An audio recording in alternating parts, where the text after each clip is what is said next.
Hola, esta es nuestra presentación de nuestro proyecto de fin de ciclo de la materia de Networking. Nuestro grupo está conformado por Luis Azuero, Juan Alejo y mi persona Luis Espinosa. Ahora vamos a dar una pequeña introducción de lo que son los tipos de enrutamiento y los tipos de enrutamiento que vamos a utilizar. Ya, primero hablemos lo que es un protocolo de enrutamiento. Un protocolo de enrutamiento o encaminamiento hace referencia a la habilidad que tiene una red para enviar la información desde un punto A a un punto B. El direccionamiento de una red tiene similitud con los procesos de direccionamiento que utilizan las redes postales. Las redes postales utilizan direcciones postales dependiendo de cada uno de los países y segmentándolos así a los países en diferentes regiones más pequeñas y así más pequeñas para hacer un enrutamiento más óptimo. ¿Cómo realizamos la comunicación del punto A al punto B? La comunicación del punto A al punto B se realiza de forma automática y también tiene la característica de que se debe ser muy rápido. Para esto utilizamos lo que son las tablas de enrutamiento que nos permitirán tener una base de datos para saber por dónde comunicarnos de un lugar a otro. Existen diferentes tipos de protocolos de enrutamiento. Están los protocolos de enrutamiento estático y protocolos de enrutamiento dinámico. La diferencia entre estos dos es que los protocolos de enrutamiento estático no se actualizan automáticamente. Los protocolos de enrutamiento estático tienen la característica de que nosotros ingresamos todos los datos, ingresamos todas las tablas de enrutamiento para que se realice este proceso. Las tablas de enrutamiento se van a configurar de forma manual. Cada una de las configuraciones va a ser de forma manual. Y para cada nodo de origen y destino de la red debe estar configurada una tabla de enrutamiento. ¿Ya? Bueno, entre las características que nos proporciona el enrutamiento estático está la facilidad de mantenimiento de las tablas de encaminamiento en las redes, ya que el enrutamiento estático se realiza para redes pequeñas que no se espera su crecimiento explosivo como en otro tipo de redes.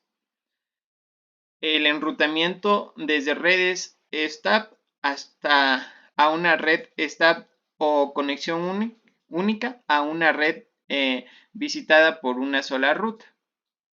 Es decir, que vamos a tener redes que solo van a tener una sola ruta para comunicar diferentes LAN.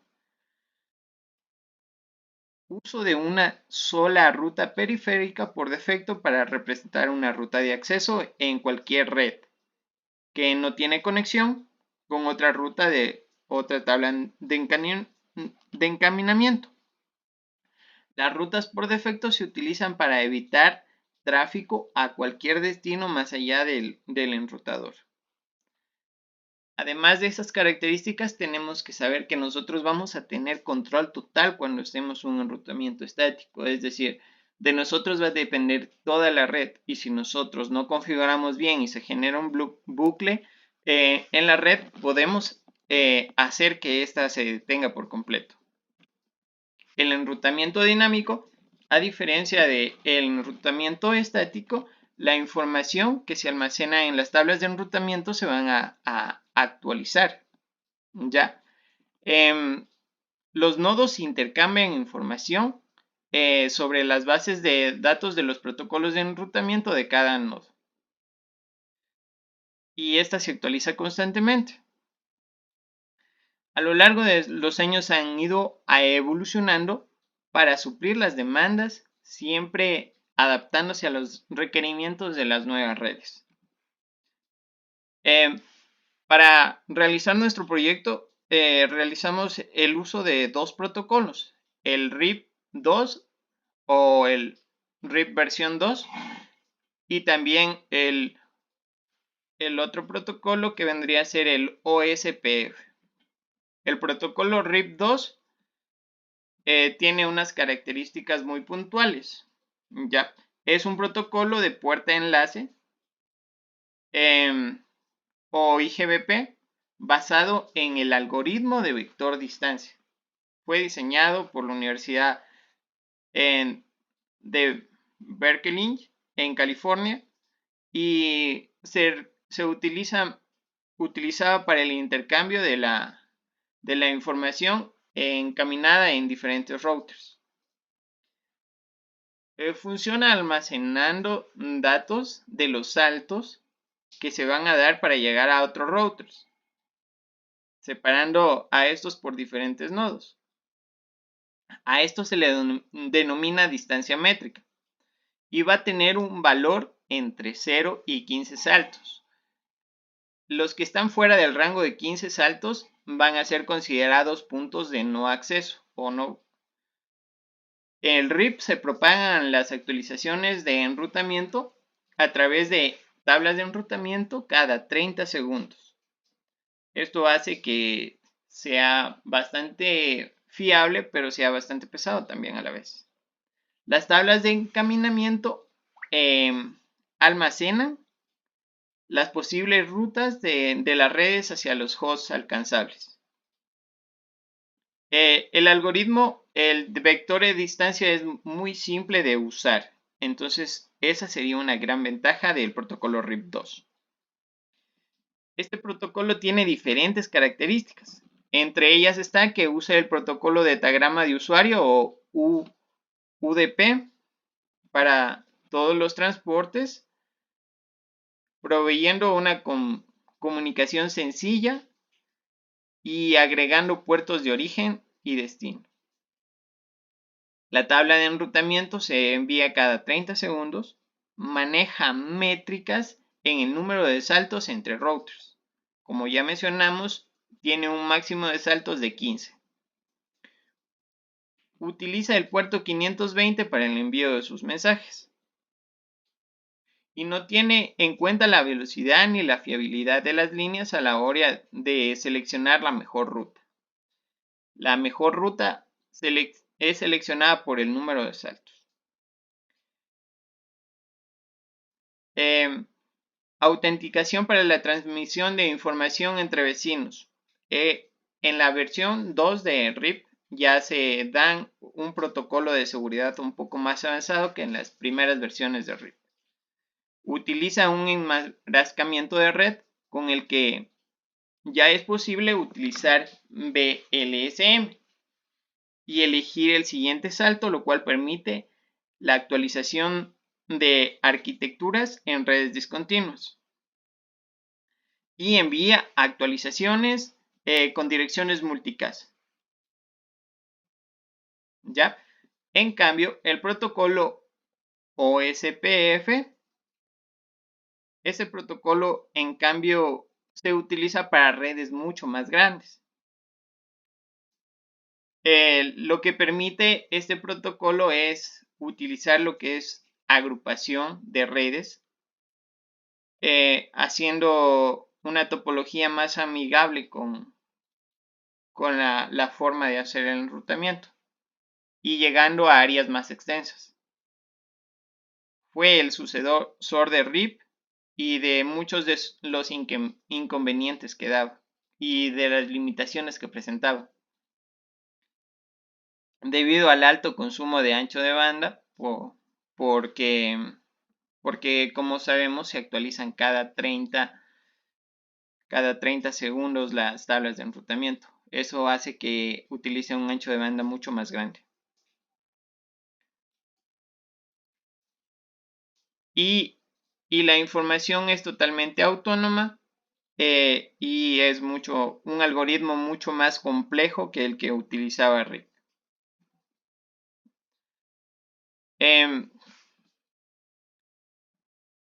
Entre las características de este protocolo es que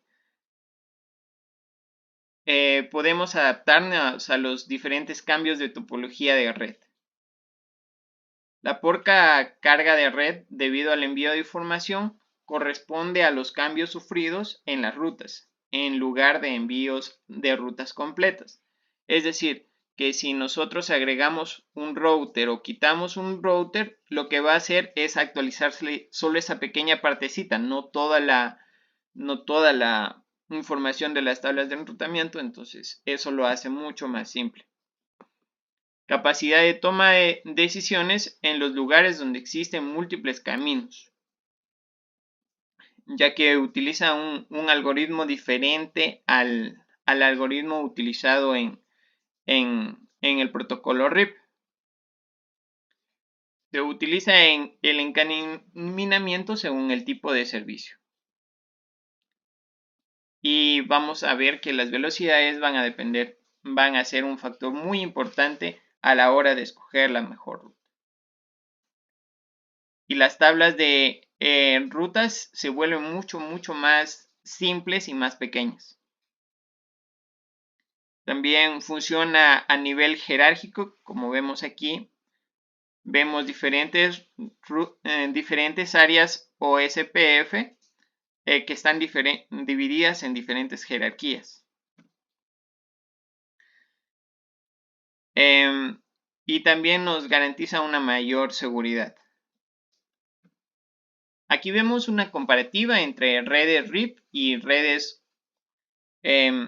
OSPF. Las redes RIP son utilizadas para redes pequeñas o medianas. En cambio, las redes OSPF nos permiten gran escalabilidad. También tenemos que en las redes RIP, los routers intercambian sus registros con las tablas de enrutamiento, mientras que en las redes OSPF los routers mantienen el mapa de las interconexiones de redes. Y solo se actualiza cuando hay un cambio en la topología de red. En una se actualizan constantemente y en la otra no se actualizan constantemente. Se requiere un uso mayor de procesamiento de datos y memoria en el protocolo OSPF, ya que vemos la gran información jerárquica, información de rutas de este protocolo. Además que se puede trabajar con BLMS y, a diferencia del RIP, utiliza un algoritmo distinto llamado algoritmo de estado de enlace. También ofrece un sistema libre de bucles de enrutamiento. Es mucho mejor, ya que los bucles de enrutamiento nos pueden generar caídas en toda nuestra red. Y la ruta con la que llega no es la que tiene mayor o menor cantidad de saltos, sino la que tiene mayor velocidad de enlace. A diferencia del protocolo RIP, que utiliza un algoritmo de enrutamiento bastante sencillo, que antes no era utilizable con redes BLMS, pero para el protocolo RIP versión 2 ya se brindó esta posibilidad, además de utilizar el algoritmo de vector distancia. En el RIP se pueden presentar bucles, pero también tiene algunas soluciones para evitarlos. Y la ruta que toma es con la que llegue utilizando la menor cantidad de saltos. Bueno, eso ha sido todo. Van a continuar mis compañeros. Gracias. Muy buenos días con todos. En esta ocasión vamos a realizar la configuración, activación y análisis del protocolo RIP. Mi nombre es Luis Azuero. Comprobaremos el siguiente paso. ¿Qué tenemos aquí? Entrar al modo simulación y filtrar los paquetes por protocolo RIP. Analizar el protocolo y el tráfico RIP que se produce en la red. Lo que vamos a hacer es entrar al modo simulación, filtrar, edit filtered y elegir solo el protocolo RIP en cada uno de estos. Solo el protocolo RIP. Entonces bien, le daremos Apply. Como podemos darnos cuenta, el tráfico inicia en este router y envía solo 2 paquetes de saludo para encontrar a sus vecinos. Asimismo, el router de acá envía 2 paquetes para sus 2 vecinos. La intervención aquí es muy importante de la Passive Interface. Como podemos darnos cuenta, ninguno de los routers envía paquetes de saludo para establecer las tablas de vecinos de la tabla topológica con sus redes LAN que tiene cada uno de ellos. Esto mediante la asignación de la Passive Interface de cada LAN. Punto 8 en el que dice, espere un tiempo prudencial antes de verificar que las tablas de enrutamiento de los routers se hayan incorporado a las rutas hacia las redes remotas. Observe el contenido de las dichas tablas, analice los distintos tipos y extraiga las conclusiones oportunas acerca de cada una de las entradas en esas tablas, utilizando la herramienta lupa del simulador Packet Tracer y desde la CLI de cada router mediante el siguiente comando, show IP router. Lo podemos hacer mediante dos formas, mediante el comando show IP router, que nos menciona, y mediante esta herramienta de la lupa que se encuentra aquí está. Lo podemos hacer también mediante la lupa, que sería esta. Elegimos lo que queremos ver el resumen de tabla de enrutamiento. Bien, y tenemos aquí nuestra tabla de enrutamiento para ese router. Bien, como podemos darnos cuenta, tenemos un enlace conectado directamente, que vendría siendo, bueno, tres enlaces conectados directamente, que obviamente son la red LAN, red A, la 10.0.8, mediante la faja Ethernet 00 y con una métrica de 0, debido a que no se realiza ningún salto. Después tenemos conectado directamente también hacia la red 200.0.10, que es la red D, nuevamente mediante hacer un salto 00, y asimismo para la red a la 2.0, la 30, mediante la interfaz 1011, mediante también 0 saltos.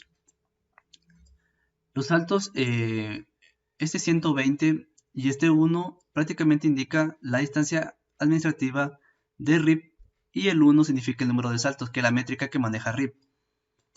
En cuanto a saltos, nos referimos a que para enviar un mensaje de este host a este host, solo se estará realizando un salto, debido a que solo existe un enlace WAN, y es la mejor ruta que se obtiene.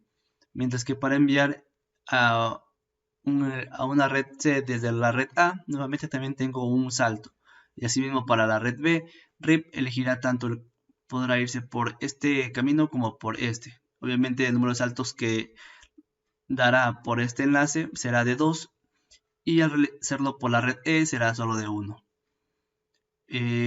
Esta R significa el RIP, enrutamiento RIP, que se muestra justamente aquí definido en esa tabla. Y tenemos 3 enlaces RIP establecidos, bueno, 4 con la red 3.0, que vendría siendo tanto las LANs como las WAN. Vamos a analizar una de ellas. En este caso, cogeremos al azar la 192.168.1.0 la 24, que es prácticamente nuestra red C. Tenemos la extensión administrativa de RIP de 120 y un salto de 1, que vendría siendo aquí, y mediante la vía 200.0.1.2, obviamente es esta IP que se encuentra en esta interfaz de entrada mediante la serial 0.1.0. Nuevamente utilizo la lupa, deseo ver la tabla de enrutamiento. En este caso tengo los mismos enlaces, las mismas rutas, pero añadido a ello tengo un enlace más conectado directamente, que vendría siendo estas dos redes B1 y B2, a diferencia que acá tenía solo una red 1. Y asimismo, si ingreso mediante la CLI, show IP router, me va a mostrar mi tabla detallada, que prácticamente es la misma que tengo acá. Ahora vamos a analizar las entradas en cuanto a, bueno, las rutas conectadas directamente serían 4, que vendría siendo la red E, la red F, la red B1 y la red B2, respectivamente. Ahora vamos a ver que tiene establecimiento de RIP, del comando RIP, perdón, del protocolo RIP. Y obviamente también tenemos una distancia administrativa de 120 y un salto de 1 para alcanzar la red 200.0.1.0, que sería esta red E. Nos encontramos en este router. Para alcanzar esta red lo podría hacer mediante esta entrada como por esta entrada, es decir, la red E y la red F. 202 200.0.2.1 y la 200.0.3.1 con su respectiva interfaz de entrada. Pasamos al siguiente paso, que es dice, como RIP es originalmente un protocolo de enrutamiento con clase, realiza por defecto su proceso de sumarización de manera automática. Analiza nuevamente las tareas de enrutamiento con el comando del apartado anterior, pero esta vez centrándose en el análisis de entradas cuyo destino son las subredes B1 y B2 después de haber reactivado la sumarización de rutas, el no autosumare. En un inicio habilitamos el no autosumare y si nos damos cuenta es justamente este comando. Este comando nos permitiría no realizar el resumen de rutas y al ejecutarlo pues cada ruta se definía por separado para cada red. Ahora si ponemos autosumare se realizará el debido resumen de rutas. Vamos a ello. Hecho esto, pasaremos a ver la tabla de enrutamiento del mismo para ver qué nos muestra. Mediante el mismo comando showIPRouter nos dice. Entonces vamos a aquellos que se quieren comunicar con el router que maneja la red B1 y B2. Aquí cerramos, ponemos show IPRouter. Y lo que vemos es que nuestras redes han crecido, por así decirlo.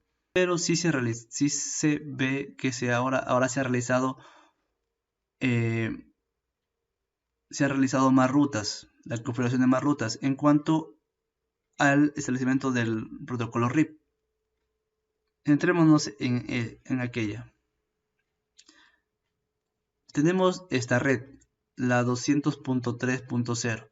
Tenemos una posible vía mediante la 200.0.3.1. Como si se dan cuenta, tenemos la misma red que maneja este enlace, lo cual está desperdiciando en sí, bueno, va a hacer confundir la red y aparte de eso está desperdiciando recursos debido a que se está enviando un enrutamiento a la misma red mediante la misma vía, la 3.1, que vendría siendo la serie el punto 1.0. Es decir, estoy tratando de llegar mediante no mediante la punto 2 que anteriormente se mostró, la 200.0.1.2 de la red 10 y la red 200.0.2.2. Ahora nos damos cuenta que tenemos una nueva vía, la 200.3.1, que no nos sirve de nada porque, o sea, yo estoy llegando a la misma red mediante la misma puerta. Es decir, que estoy tocando el timbre a mi propia casa, lo cual obviamente no tiene lógica, debido a que para conocer vecinos de enrutamiento tengo que tocar las puertas de mis vecinos, no mi propia puerta. Y es lo que sucede al utilizar el comando autosumare, es decir, que se realiza la sumarización de rutas. Realizando ya el paso final, que es el punto 11, nos dice: amplíe la red de acuerdo con el esquema que se muestra en la figura y tras programar adecuadamente el protocolo RIP en todos los routers y esperar a la convergencia de los mismos, verifique la conectividad entre todos los hosts y realice las nuevas entradas y analice las nuevas entradas de las tareas de enrutamiento. Bien, vamos a ello. Ahora que ya tengo conectadas todas mis redes, procedo a verificar ping de ellas. Y vamos a ver que si nos realiza ICMP. El primero falla, el segundo ya se realizó. Si bien vamos a ver cómo salir de esta red y nos damos cuenta que podemos salir tranquilamente hacia cualquier red remota. Bien, empecemos con el router de la red A, que es el router RA. Bien, vamos a finalizar aquí y show IPRouter. Bien, como es de esperarse, ahora tenemos 4 enlaces conectados directamente. Sería la red A, la red D, la red H y la red E. 1, 2, 3 y 4 con la nueva red añadida. Se encuentra conectada directamente, nos muestra la C. Y tenemos obviamente RIP para cada una de esas redes. ¿Qué tenemos aquí? Tanto para las redes WAN como para las redes LAN. Nos damos cuenta que a pesar de que se ha añadido redundancia a la red, lo único que ha cambiado es que se han añadido más enrutamiento RIP, pero la distancia no ha cambiado nada en cuanto al número de saltos. Es decir, que yo para alcanzar la red 192.168.2.0, que es mi red X, yo sigo teniendo un salto. Es decir, RIP me sigue optando por la mejor ruta, la que tiene menos distancia, bueno, porque si yo elijo tanto para la red 1.2 como para la red EF, tendría dos saltos. Y aquí obviamente me toma mi nueva ruta agregada a la red H, la 200.0.5.1, para alcanzar la red X. Esta es de entrada y obviamente tengo un salto. Si no existiese este enlace cruzado, con cable cruzado, mi número de saltos sería de 2. Para observar a detenimiento haremos una captura a esta tabla de enrutamiento cuando existe este enlace intermedio, y ahora lo que queremos es eliminarlo para verificar su tabla de enrutamiento cómo ha cambiado. Entonces aquí, al ejecutar nuevamente, bueno, vamos antes de ello a realizar un enrutamiento. Listo. Una vez que show y nos damos cuenta que obviamente ya existe modificación para alcanzar la red 2.0. Para alcanzar la misma red, yo ahora tengo dos saltos y lo haría mediante la ruta 200.0.2.2, que es esta de aquí. Está eligiendo este camino para realizar, o también lo puede hacer mediante este camino. A diferencia de bueno, aquí comparando con la captura anterior, pues observamos que para alcanzar esa misma red, aquí me toma dos saltos mediante obviamente la vía que acaba de caer, que acabo de tumbar. Eso es muy importante para realizar un enrutamiento, debido a que siempre se toman las mejores rutas, debido a que tomará menos tiempo en llegar el paquete. Nuevamente le conectamos como están y seguiremos analizando las siguientes tablas. Vamos a la red RB, router RB, en show hiperrouter. Listo. En este caso, como esta red tendría ya los mismos 4 enlaces conectados directamente, no habría modificación.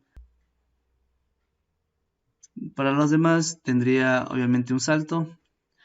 En caso de que existiese un enlace cruzado aquí, un faja Ethernet cruzado, nuevamente volvería a tener un salto debido a que me tomará simplemente esa ruta. Pasando al router C, vamos a enrutamiento, show IP router. Tengo nuevamente redundancia en cuanto a los enlaces conectados directamente, que vendrían siendo los tres: la red D, la red local C, que es la 192, 1.0, la red D, la 200.0.1 y la red 0.4, que vendría siendo la red G. Y nos damos cuenta que solo en este caso, para alcanzar la red 172.16.1 y punto 2, que son esta y esta, tendríamos nuevamente los mismos saltos, debido a que el paquete viajaría por esta red, le daría un salto hacia acá a otro salto, y lo haría mediante la vía 200.0.1.0. Damos cuenta que aquí tenemos obviamente esa red. Para alcanzar la 1.0 tenemos la 1.1.1 y también tenemos la 200.4, debido a que sería por aquí o por acá, 200.0.4.1. Aquí y ese de acá. Y para los demás enlaces, para los demás enrutamientos, tendríamos el salto de 1, debido a que solo tendremos un enlace one. Incluso aquí existiese también solo uno, debido a que tenemos directamente este cable cruzado entre la interfaz serial 0 faz Ethernet 01 y la faz Ethernet 01 de acá del router RX. Eso vamos a ver ahora.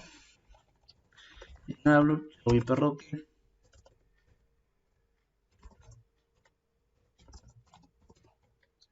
Bien.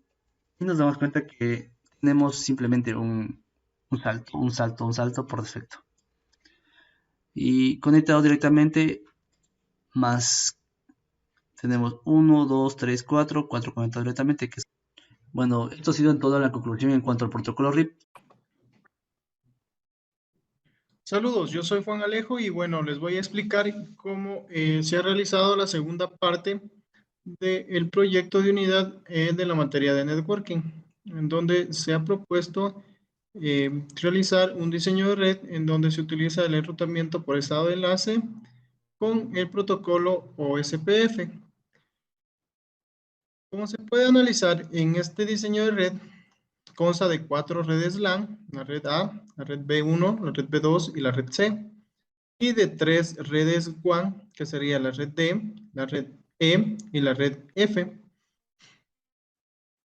donde nuestras redes WAN van a estar realizadas de diferentes tipos de enlaces, donde tenemos un enlace mediante Fast Ethernet, un enlace mediante Ethernet y un enlace mediante serial, lo que estas velocidades que indicamos aquí nos van a proporcionar una diferente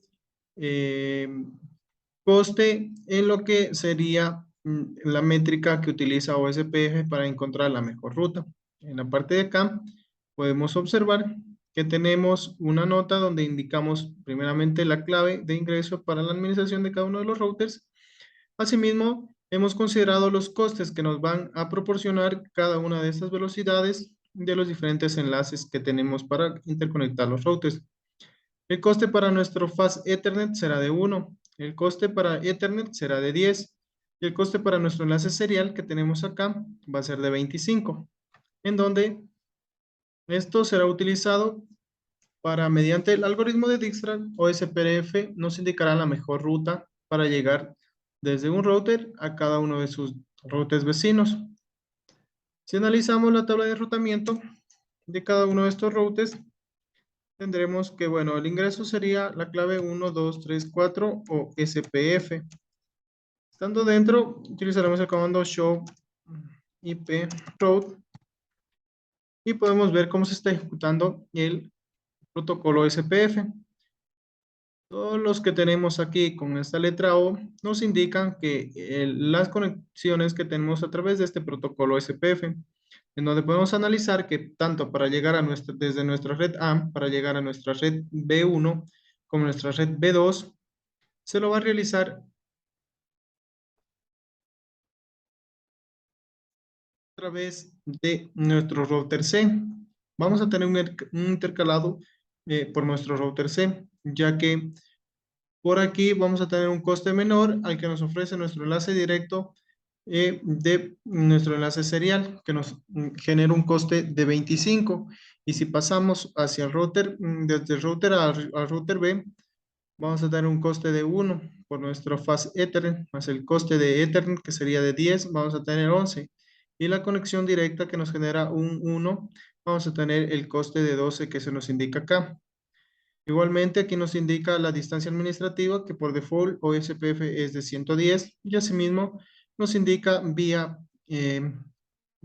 cuál dirección estamos llegando. Es decir, que para el caso de llegar a nuestro router B, se lo va a hacer mediante la fase Ethernet 00 de nuestro router C, que nos da una dirección IP de 200.0.1.2. En el caso para llegar a nuestra red B, podemos observar que para llegar de la red A a la red C, vamos a tener un enlace directo con una distancia administrativa de 110 y un coste de 2. Uno de la fase Ethernet y uno de conexión directa. Entonces, vamos a tener un coste de 2. Asimismo, por la misma interfaz, que será la fase 00. En el caso para comunicarnos con nuestra red F, vamos a tener aquí el coste de 1 y 10, será un coste de 11 y vía la misma interfaz. Si revisamos la tabla de enrutamiento de nuestro router B, vamos al comando enable, la clave que era 1234 o SPF y ponemos el mismo comando IP route. Igualmente nos muestra la tabla de enrutamiento para el router B, que nos indica que para llegar al router A, igualmente se lo va a realizar de esta forma.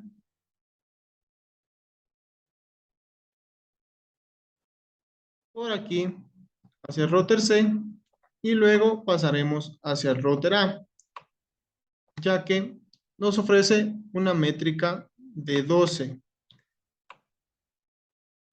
que sería 10 de la conexión de nuestro enlace Ethernet más 1 de nuestro enlace Fast Ethernet y 1 de conexión directa, dándonos 12, mientras que si vamos por acá, en este caso nos tendríamos 25 de nuestro enlace serial más 1 de nuestro enlace conexión directa, dándonos un coste de 26, por lo que no necesariamente la mejor ruta va a ser la que está conectada directamente.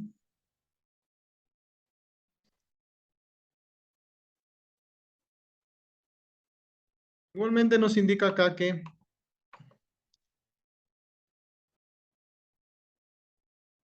para llegar a nuestro router o a nuestra red C, que está en esta parte de acá, nuestra red C, vamos a tener un coste de 11, 10 del enlace Ethernet más 1 de la conexión directa, un coste de 11 vía la interfaz Ethernet 0.0.0 con dirección 200.0.3.2. Asimismo, para llegar a lo que sería nuestra red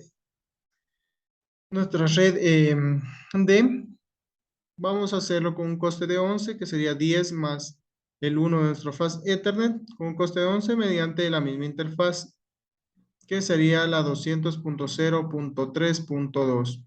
Si analizamos la tabla de enrutamiento de nuestro router C, vamos a tener un caso similar, pero